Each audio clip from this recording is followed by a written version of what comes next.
नाअहल मोदी सरकार को ऑपरेशन सिंदूर में नाकामी और नए फॉल्स फ्लैग ऑपरेशन महादेव पर ऑपोजिशन के चुभते हुए सवालात ने परेशान कर दिया। पार्लियामेंट में ऑपरेशन सिंदूर पर बहस के दौरान ऑपोजिशन अरकान ने ऑपरेशन सिंदूर को मीडिया का ड्रामा करार दे दिया। पार्लियामेंट के अंदर राफेल गिरने के सबूत भी पेश कर दिए गए। पार्लियामेंट में बहस के दौरान हंगामा आराई भी हुई। नाअहल मोदी सरकार को ऑपरेशन सिंदूर में नाकामी और नए फॉल्स फ्लैग ऑपरेशन महादेव पर अपोजिशन के चुभते सवालात ने परेशान कर दिया। लोकसभा में कायदे हिज़्ब इख्तिलाफ राहुल गांधी ने नरेंद्र मोदी की धज्जियां उड़ा दी। मोदी को मुखातिब करके कहा कि हिम्मत है तो आज पार्लियामेंट में आकर ट्रम्प को झूठा कहकर दिखाओ।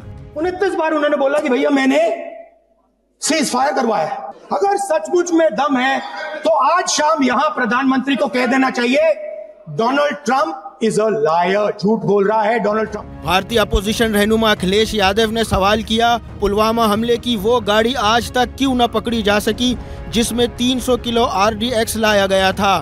फिर वही बात मैं दोहराऊं, जिसकी वजह से पहलगांव हुआ, जिसकी वजह से पुलवामा हुआ, तो आखिरकार अध्यक्ष महोदय पुलवामा में जो गाड़ी में RDX आया वो गाड़ी आज तक क्यों नहीं पकड़ी गई। पार्लियामेंट में बहस के दौरान जहां अपोजिशन अरकान ने पाकिस्तान से जंग में भारी नुकसान उठाने पर सवालात उठाए, वहीं अपोजिशन रुकन अमरिंदर सिंह ने राफेल गिराने के सबूत भी पार्लियामेंट में पेश कर दिए। PS001 आपका रफाल एयरक्राफ्ट गिरा पहले दिन, जिसमें गिरने पर एक व्यक्ति की मौत हुई और 9 लोग जख्मी हुए।